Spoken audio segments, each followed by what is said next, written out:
if A, B, C, D and P are different real numbers such that a square plus b square plus c square into p square minus 2ab plus bc plus cd into p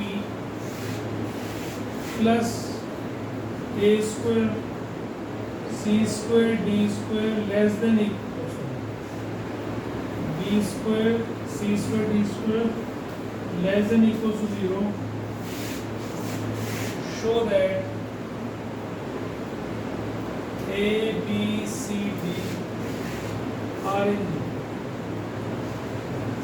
देखो ये NCERT question देखने से लगता है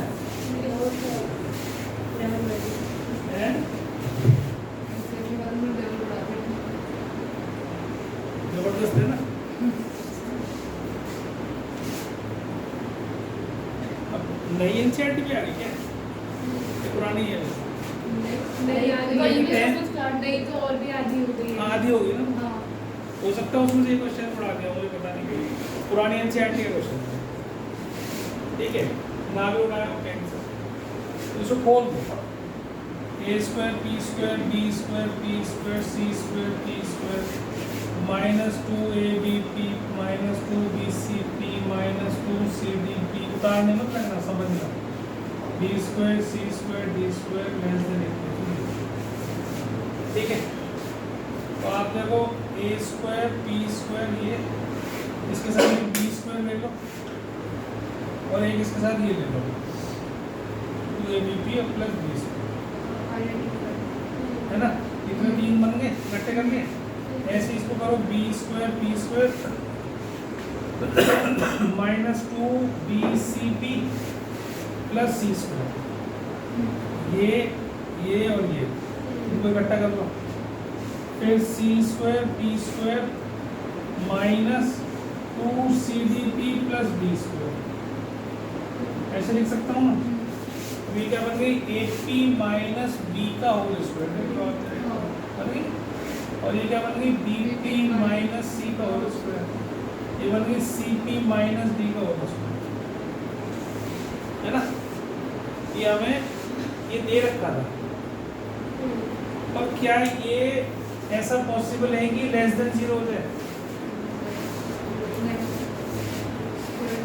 क्योंकि सारे squares हैं और स्क्वायर्स कैसे होते हैं पॉजिटिव नंबर तो तीन पॉजिटिव नंबर्स का एडिशन कभी भी लेस देन 0 नेगेटिव तो नहीं हो सकता।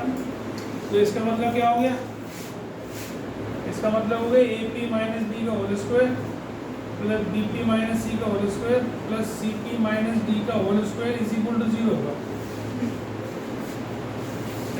ये तो हो सकता है पर ये कब हो सकता है जब तीनों 0 हो ये भी 0 ये भी 0 ये भी 0 तो 0 तुम कुछ भी रख लो इसके अंदर वो कभी भी 0 नहीं हो सकता। कुछ वैल्यू रखना चाहो ना इसके अंदर अगर मैं ऐसे रख दूँ उसको x माइनस 1 का स्क्वायर प्लस x माइनस 2 का स्क्वायर प्लस x माइनस 3 का स्क्वायर इज इक्वल टू 0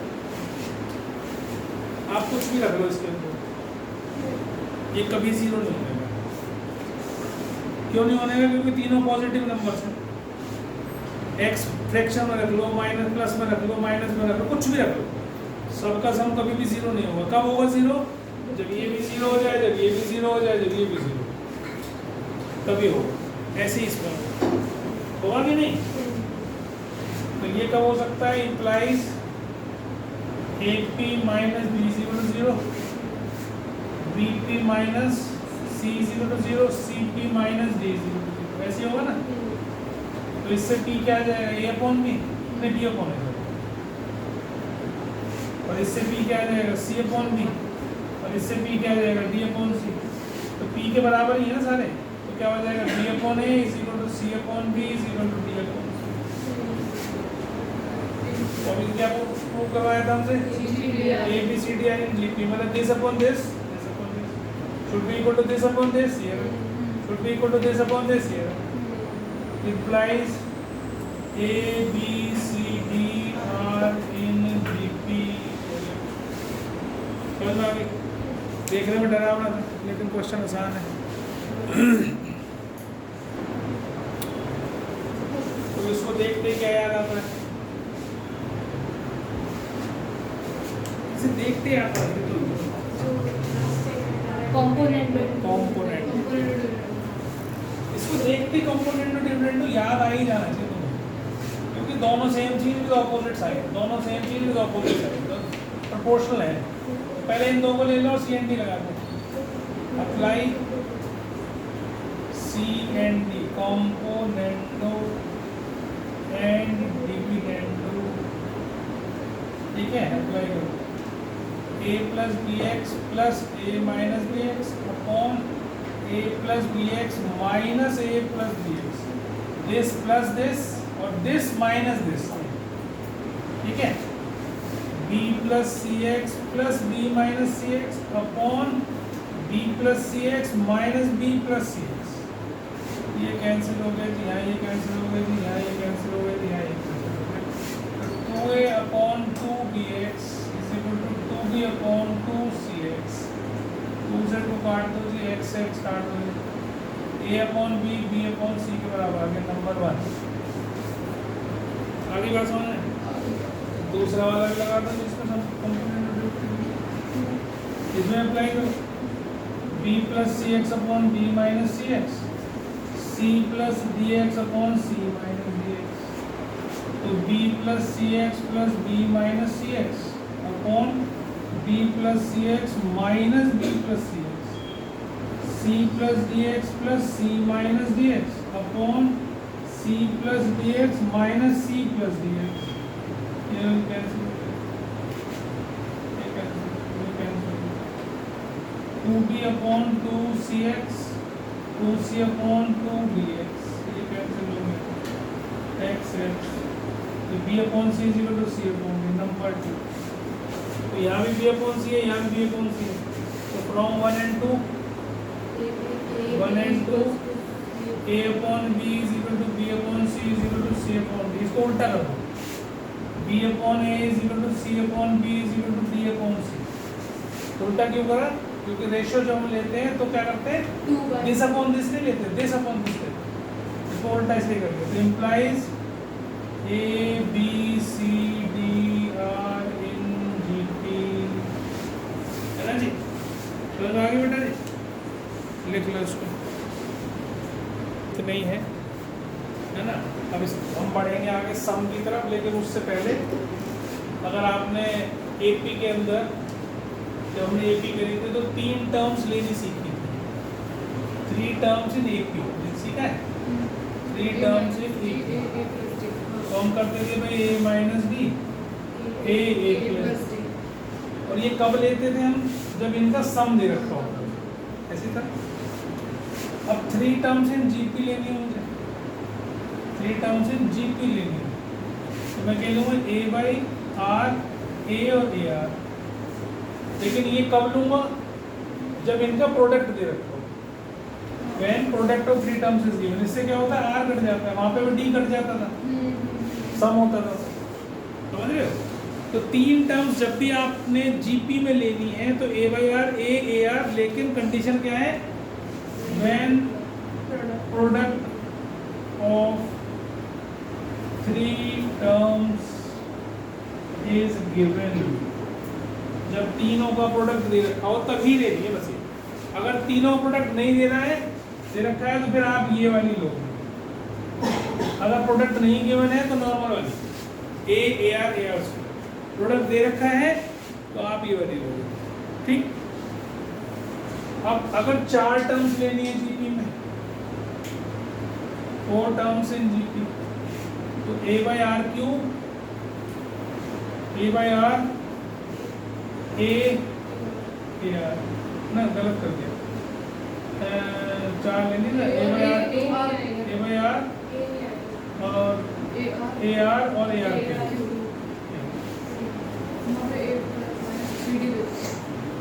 ठीक है।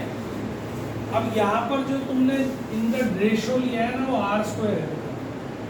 इनका रेशो क्या है? R square. ये देखो, दिस अपॉन दिस करूंगा तो आर स्क्वायर आएगा, दिस अपॉन दिस करूंगा तो आर स्क्वायर आएगा, दिस अपॉन दिस करूंगा तो आर स्क्वायर आएगा। तो अगर आपको 4 टर्म्स लेनी है जीपी में जिनका प्रोडक्ट गिवन हो, कंडीशन यही है, ये जब भी लेनी है मैं product of 4 terms is given, मैं product of 3 terms is given, तभी ये कंडीशन स्पेशल कंडीशन में लेनी है। नहीं है गिवन तो नहीं लेनी है, तो फिर नॉर्मल वाली लेनी है। ठीक है, तो ये आपको 4 टर्म्स इन जीपी लेने का तरीका बता दिया। इससे ज़्यादा कुछ है भी नहीं, आएगा भी नहीं। वैसे अगर 5 लेनी है तो a by r square, a by r, a r square, a r और ए आर स्क्वायर लेनी है, तो उसकी जरूरत नहीं पड़ेगी। ठीक है, अब देखो इससे रिलेटेड क्वेश्चन कर रहे हैं। पहले आप ये 4 टर्म्स लिख लो, फिर मैं क्वेश्चन करता हूँ। बता दूँ ना?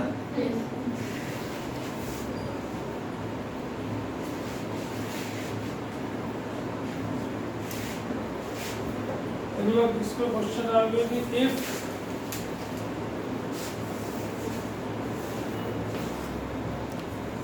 if the sum of 3 numbers in GP is 38 and their product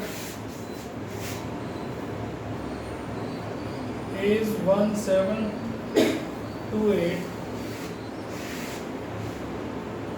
find the numbers. ठीक है, अब तुम्हें यहाँ दे रखा है भैया प्रोडक्ट है, 3 नंबर्स लेने हैं, उनका सम दे रखा है और उनका प्रोडक्ट भी दे रखा है।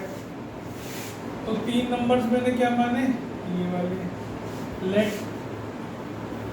3 numbers in GP is equal to this। इनका सम दे रखा है आपको, एक तो कितना 38, और इनका प्रोडक्ट भी दे रखा है आपको कितना 1728। ये आर से आप कैंसिल, ए क्यूब 1728 किसका क्यूब होता है? 12 का, तो 12 का क्यूब हो गया जी आपका। ए कितना आ गया जी? 12 आ गया। इसको इसमें डाल दो तो 12 1 by r plus 1 plus r हो गया ना, ये 38। ए कॉमन निकाला, ए की जगह 12 डाल दिया। तो अब जरा इसको कट पिट कर लो, उसको कितना कट जाएगा? 2 6 12, 2 19 का। तो ये मल्टीप्लाई करोगे 1 बाई अपॉन आर, इसको अंदर मल्टीप्लाई करो और ये इधर ले जाओ 19 आर, इसको इधर ले आओ 6 r square minus 13 r plus 6 is equal to 0। क्या फैक्टर बन जाएंगे? 36 के 9 और 4 बन गए। तो 3 कॉमन निकाल लो, 3r कॉमन निकालोगे तो 2r माइनस 3, माइनस 2 कॉमन निकालो 2r माइनस 3।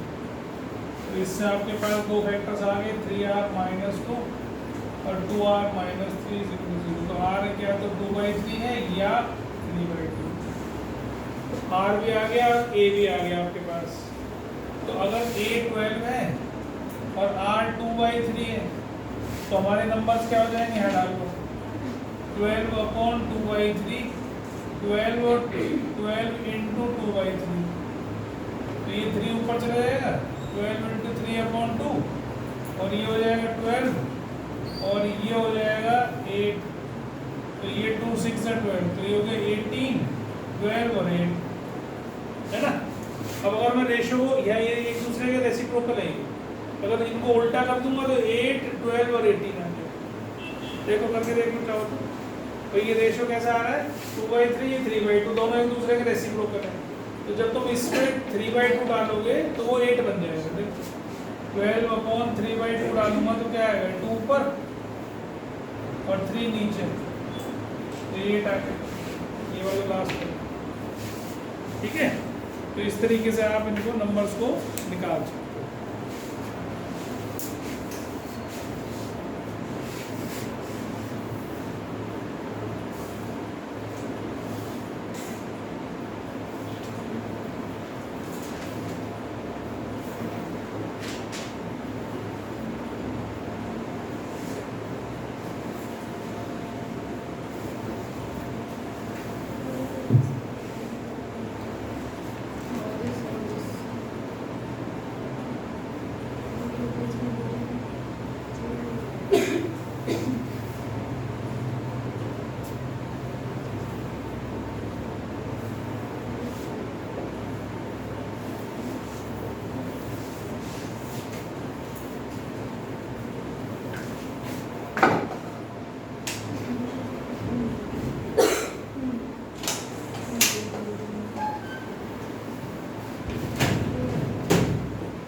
ये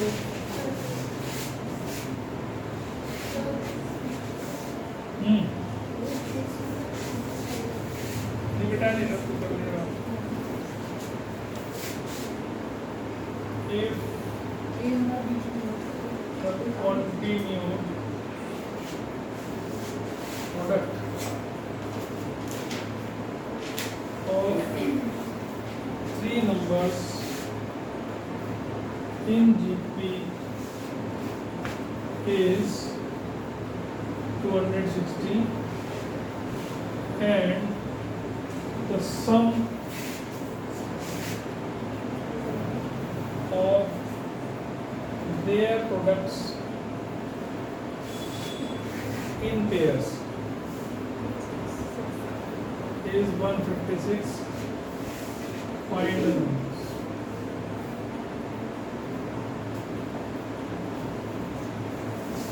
ठीक है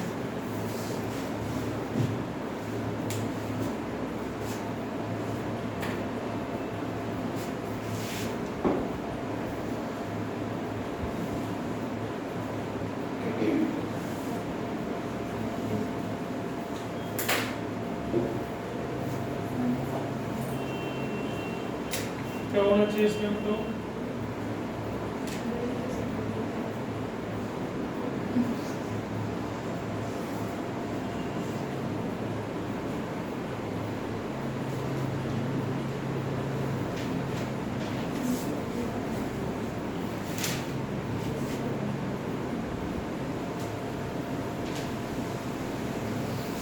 तब कर तू पहले बेटा ठीक है नेक्स्ट देखो क्या कह रहा है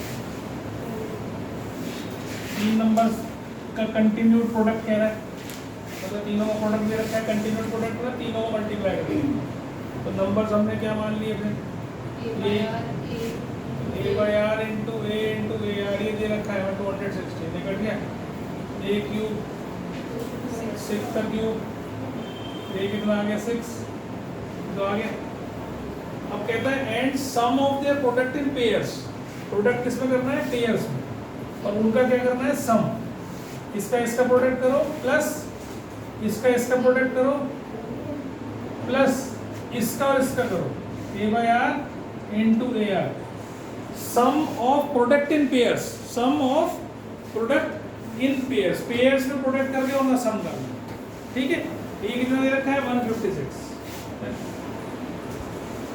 अब यहाँ से ए स्क्वायर कॉमन निकाल सकते हो सब में ए स्क्वायर यहाँ 1 बाई आर बचेगा यहाँ आर बचेगा यहाँ पर 1 बचेगा कितनी बार समझ में आती सबको एक ही जगह डाल ही सकता हूँ ये सेम हो गया क्वेश्चन ये 36 हो गया ए स्क्वायर मीन 36 ये 1 plus r square plus r upon r is equal to 156 जो कटता है काट दो किससे कटेगा 3 से तो कट ही जाएगा अभी और कट जाएगा 13 से 3 से इससे कटे 4 से कट जाएगा 4 के 12 और 13 से 9 ऐसे कट जाएगा तो ये बचा 3 r square plus 3 r plus 3 और ये उधर चला जाएगा 13 आर तो 3 r square minus 10 r plus 3 is equal to 0 ये एक क्वाड्रेटिक बन गई इसके वेक्टर बनाओ जरा 3 आर स्क्वायर क्या बनने चाहिए minus 9 minus r plus 3 is equal to 0 3 r common निकाला r minus 3 minus 1 r minus 3 r minus 3 और आर जो है 3 आर माइनस 1 तो आर की वैल्यू 3 आ गई डी आर 1/3 आ गई अब ए भी आ गया आर भी आ गया इसमें डाल लेंगे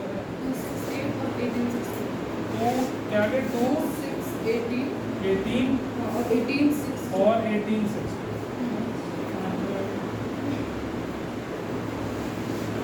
ठीक है तो इस तरह से कर सकते हो आप इसको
numbers in GP whose sum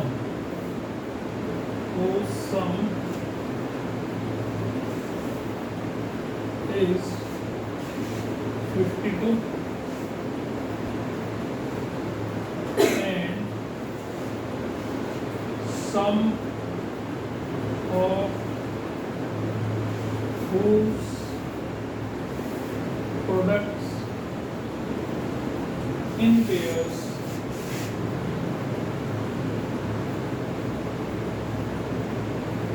is 620.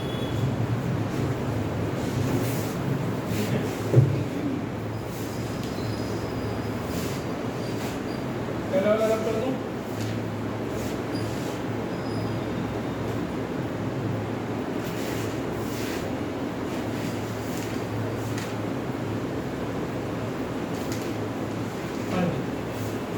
Number GP में अब इसमें प्रोडक्ट कहीं नहीं दे रखा, तो अगर प्रोडक्ट नहीं दे रखा तो वो 3 नंबर मानने ही नहीं है ना। इसमें कहीं प्रोडक्ट नहीं है ना, प्रोडक्ट इन पेयर्स तो है पर प्रोडक्ट नहीं दे रखा। तो अगर प्रोडक्ट नहीं दे रखा है तो 3 नंबर्स में क्या मानूंगा, ए आर और ए आर स्क्वायर। ठीक है, let the 3 numbers be, let the 3 numbers be a r. इनका सम दे रखा है एकदम, और इनका प्रोडक्ट इन पेयर्स, उनका सम, जैसा अभी हमने पहले करा था 622। यहाँ से ए कॉमन निकालो 1 + r + r स्क्वायर, और यहाँ से ए स्क्वायर कॉमन निकालो, और गड़बड़ कर दी क्या, ए तो यार क्योंकि a square r plus a square r cube plus a square r square is equal to 624।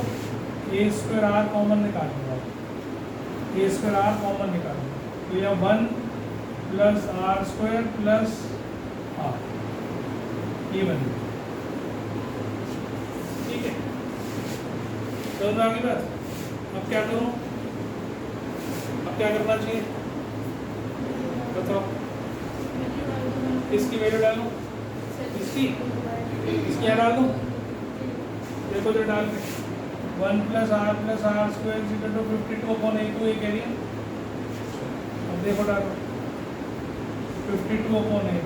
अब क्या करूं बेटा, ये कट जाएगा, a r is equal to 624। अभी कोई उतारना नहीं प्लीज, कोई उतारना नहीं। अब क्या करूं, इतना ही करना, सीखने नई चीज है। मेरे को लगा हो गया, मैंने क्या बताया था आपको, इन 2 इक्वेशंस में से एक वेरिएबल को उड़ाना होता है, मुझे काटना है।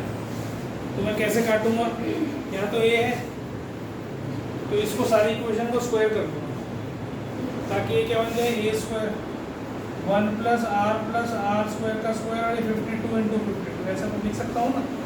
अब इसके नीचे ये रख दूंगा, रख सकता हूँ a square r 1 + r + r square, और इसके नीचे क्या रख दूंगा 624। दोनों को डिवाइड कर दिया, देखो ये सब खत्म, ये पूरा खत्म। अब सिर्फ r रह गया, अब काट पीट कर दो, इससे कटता है क्या, देखो जरा 254 से डायरेक्ट कट रहा है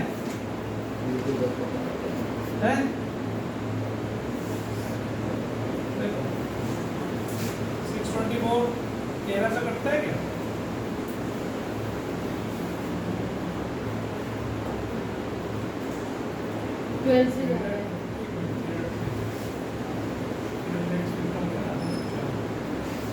डायरेक्ट कट गया 13 पे 52 और ये हो गया ओके। ठीक है, और 4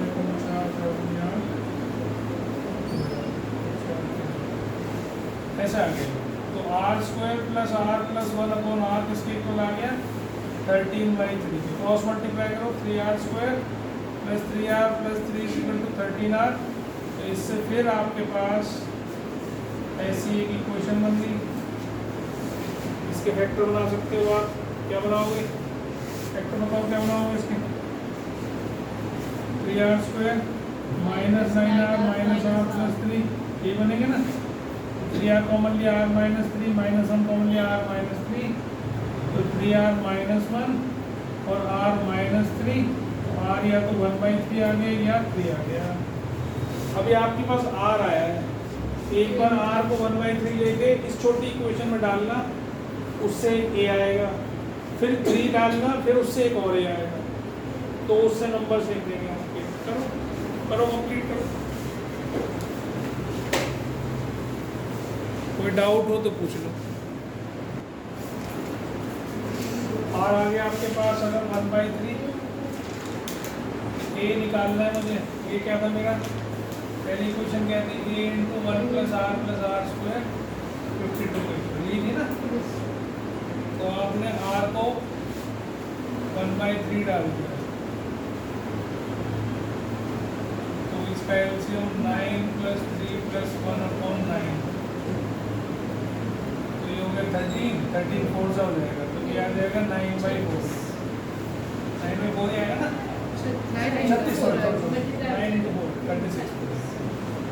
आपके पास 3 नंबर्स क्या आ जाएंगे, 36 a into a are 12 into 4, ठीक है। अब अगर आप r को 3 डालते हैं इसके अंदर, केस को इसमें डाल दो, तो a into 1 plus 3 plus 9 is equal to 52, ये आ जाएगा 52/13 मतलब 4।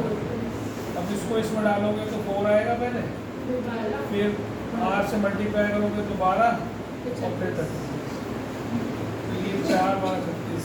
देखो आता तो उल्टा ही है, लेकिन फिर भी आपको ये करके दिखाना पड़ेगा, ठीक है, नंबर तो जो मिलेगा।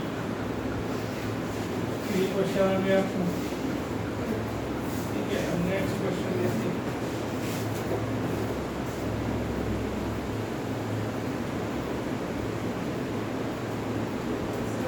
हाँ जी बेटा जी, दूसरा r नहीं डाल सकते, क्या बेटा 36 जिस r से निकालना है उसको दूसरा r नहीं डाल सकते। नहीं समझ में आया। क्वेश्चन है the sum of 3 numbers in GP is 56. If we subtract 721 from these numbers in that order, we obtain an AP. Find the numbers. ठीक है,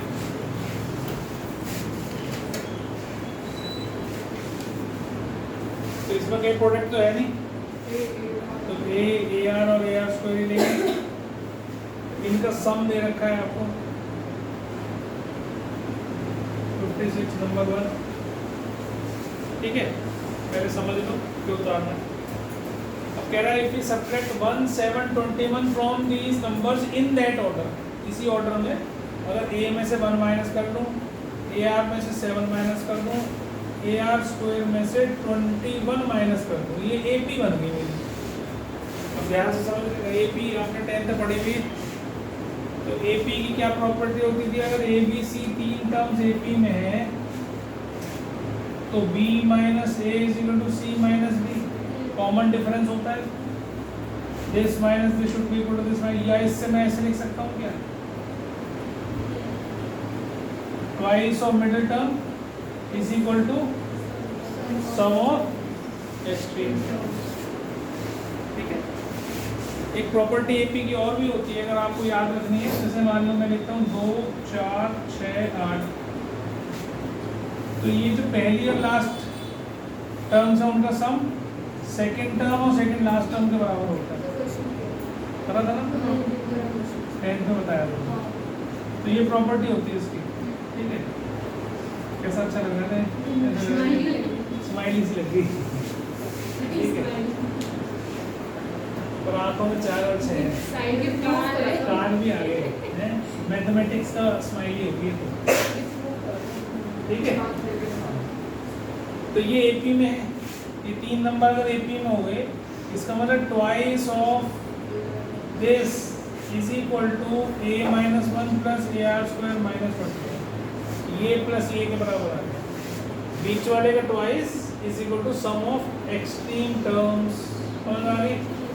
इसको बोल दो जरा, 2ar minus 14 is equal to a plus a r square minus 22। अब इन constants को एक तरफ ले लो, बाकी एक तरफ ले लो, तो ये हो जाएगा a r square minus 2ar plus a is equal to a. इसको इधर ले गया, इसको इधर ले आया, तो 22 में से 14 माइनस करेंगे 8 आ गया, और ए आर स्क्वायर ये रहा प्लस ए ये रहा, इधर जाके माइनस कर दिया। इसमें से ए कॉमन निकालो जरा, ये इक्वेशन नंबर 2, ये पहली वाली इक्वेशन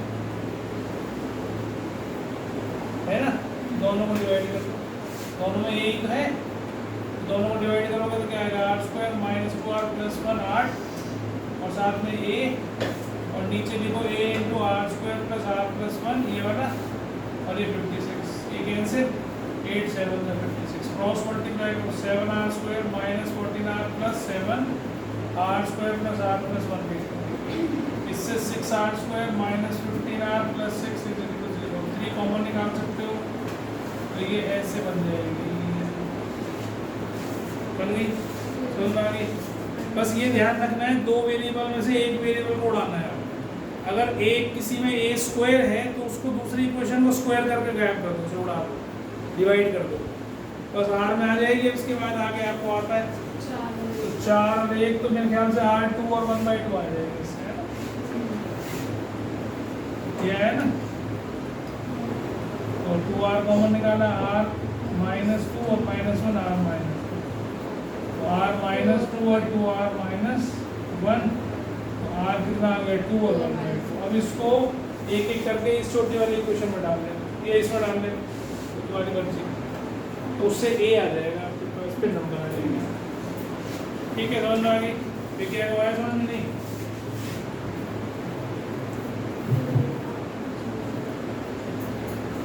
ये भी एनसीईआरटी के क्वेश्चन कराया मैंने आपको।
भी रिवाइज करवा दिया है ना। सम ऑफ एपी होता है n टर्म्स का n/2 2a plus n minus 1/2, ये तो एपी का सम है। तो जीपी का सम क्या होता है? सम ये होता है जी a इंटू आर की power n minus 1 upon r minus 1, ऐसा लिखा होता है, या a इंटू 1 माइनस आर की power n upon 1 minus r, एक ही बात है। तो r 1 नहीं होना चाहिए, r should not be equal to 1, denominator 0 ना हो, ठीक है? सबके लिए ये सम होता है। तो ये formula first term common ratio number of terms, ठीक है? इसमें कोई अंतर नहीं है। ये ज़्यादातर हम फॉर्मूला वहाँ लगा लेते हैं जब r जो है वो 1 से कम हो, तो मुझे माइनस की कैलकुलेशन नहीं आती है यहाँ पर। मान लो r 1 से कम है तो 1 माइनस मान लो 3/4 करा, तो ये 1/4 आ जाएगा। लेकिन अगर इसमें डालोगे तो आप डालोगे 3/4 माइनस 1, तो फिर वो माइनस 1/4 आएगा, ऊपर से भी माइनस नहीं आएगा, वो कट जाएगा। लेकिन कैलकुलेशन थोड़ी आसान हो जाती है, अगर r 1 से छोटा है तो ये डाल देगा, कोई फर्क नहीं पड़ता, वो डाल दो चाहिए, ठीक है? कई बुक्स में अलग अलग दे रखा होता है, तो है एक ही। इसके अलावा अभी टर्म हमने पढ़ी ली ए आर की पावर n माइनस वन है ना, इसको हम लास्ट टर्म भी बोलते थे, जैसे हम ए पी में बोलते थे एन को, अगर हम ए एन लिखते थे पी की तो हम उसको क्या देते थे, लास्ट टर्म भी बोलते थे, लास्ट टर्म ए एनथ टर्म लास्ट टर्म। अगर मैं इससे ए आर की एन अपॉन आर ऐसे लिख सकता हूँ क्या, ये माइनस पावर को नीचे उतार लूँ, तो ए आर की पावर एन जो है वो एल आर के इक्वल होगी। अब समझ रहे क्यों समझा रहा हूँ, तो एक नया फॉर्मूला डिराइव करने जा रहे हैं हम यहाँ से, ए आर की n minus a upon r minus one, ऐसे है ना, इसको मल्टीप्लाई कर लिया अंदर, इसकी जगह मैं क्या लिख सकता हूँ, l r minus a upon r minus one. अगर किसी क्वेश्चन में आपको लास्ट टर्म गिवन हो तो आप ये फॉर्मूला लगाकर एन निकालने की जरूरत नहीं पड़ेगी, नहीं तो अगर आपको जीपी दे रखी है, मान लो दे रखी है 2 4 8 ऐसे करके, और यहाँ पर मान लो कितनी बेटा 32 कर दिया, 32 कर दिया, डबल डबल होती जा रही है ना, तो 8 के बाद 16 16 के बाद 32 समय 128 कर देते हैं, थोड़ा हो जाएगा डबल डबल, ठीक। तो अगर ऐसा आ रहा है मेरे पास तो मेरे से कहा जाए कि भाई इसका सम निकाल दो सारे का, तो अगर मेरे को ये फॉर्मूला नहीं आता है तो मैं क्या करूँगा, पहला ये फॉर्मूला नहीं आता पहले मैं कहाँ जाऊँगा, इस पर लगाऊँ फॉर्मूले में। तो लास्ट टर्म मुझे दे रखी है 128, फर्स्ट टर्म मेरे को दे रखी है 2, आर मेरे को दे रखी है 2 इसकी पावर n माइनस वन, ठीक। तो इससे कट पिट कर देंगे, कितना हो जाएगा 64, तो 2 की पावर 6, तो आप देखो n माइनस वन 6, तो n कितना आ गया 7। तो मुझे ये काम करना पड़ा, 7 निकालना पड़ा ना, तो अब मैं इसको कहाँ डालूंगा, फिर यहाँ डालूंगा, a कितना है मेरे 2, r मेरा 2 ही है, 2 की power 7 minus one upon 2 minus one, तो मेरा कितना आ गया 2 इंटू 2 की पावर 7 कितनी आती है बच्चों, 120 80 हुई ना, 127 होगी, तो ये कितनी हो जाएगी 254 254 ऐसे है।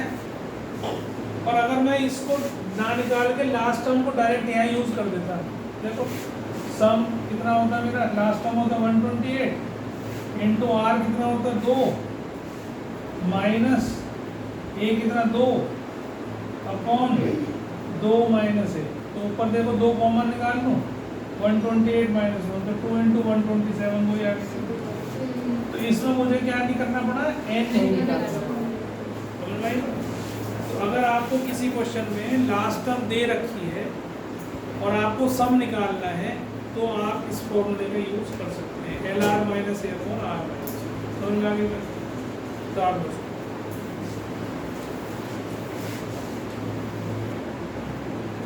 सम ऑफ द सीरीज, और इसमें क्या क्या गिवन है पहले तो वो डाल लो, ये डाल लो, तो रेशो कितना हो गया 6/2 और लास्ट टर्म गिवन है 437। फॉर्मूला क्या बताया था, सम ऑफ एन टर्म्स का l r minus a upon r minus one, l r minus a upon r minus one, l आपके पास है, रेशो भी है, ठीक है, आर माइनस वन मतलब 3 माइनस वन, ठीक है। तो पहला काम तो ऊपर से 2 कॉमन निकाल लो, ऊपर से 2 कॉमन निकाल लो, ठीक है, ये ऐसे आ जाएगा अपॉन 2 ये कट गया, बस ये कैलकुलेशन कर दो आंसर आ जाएगा, 656 कितना 6560 या ठीक है। तो ये बहुत सा आंसर था, अब अगला करके दिखाओ, तुम कर सकते हो अगला।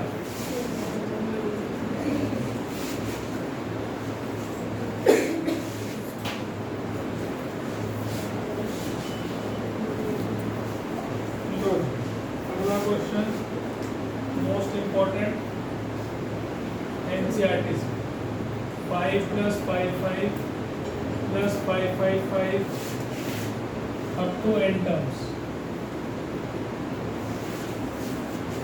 ठीक है, इसको सम करना है, करो लाइजा फरमाइए।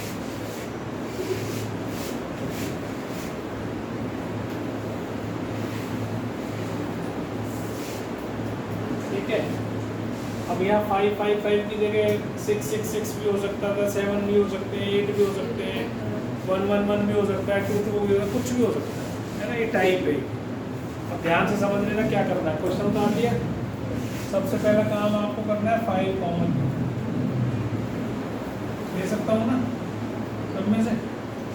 अब जो अगला स्टेप है वही सबसे इम्पोर्टेंट है।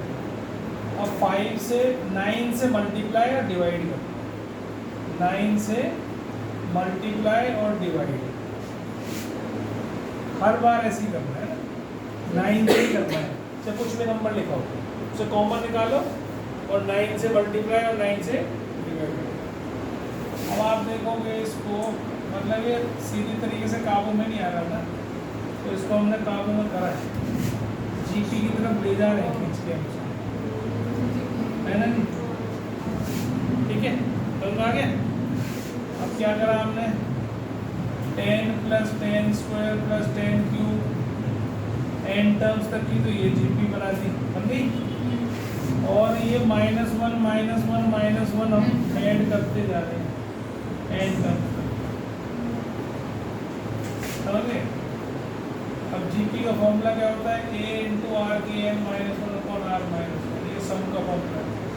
इसका लास्ट टर्म तो है नहीं, तो आपके पास फॉर्मूला डाल देना, a 10, रेशियो भी 10 है, this upon this 10, this upon this 10, तो r की पावर 10 की पावर n - 1/10 - 1 9 माइनस है 1 को ऐड करूँगा n टाइम्स रहना जाएगा, बस ये आंसर हो गया।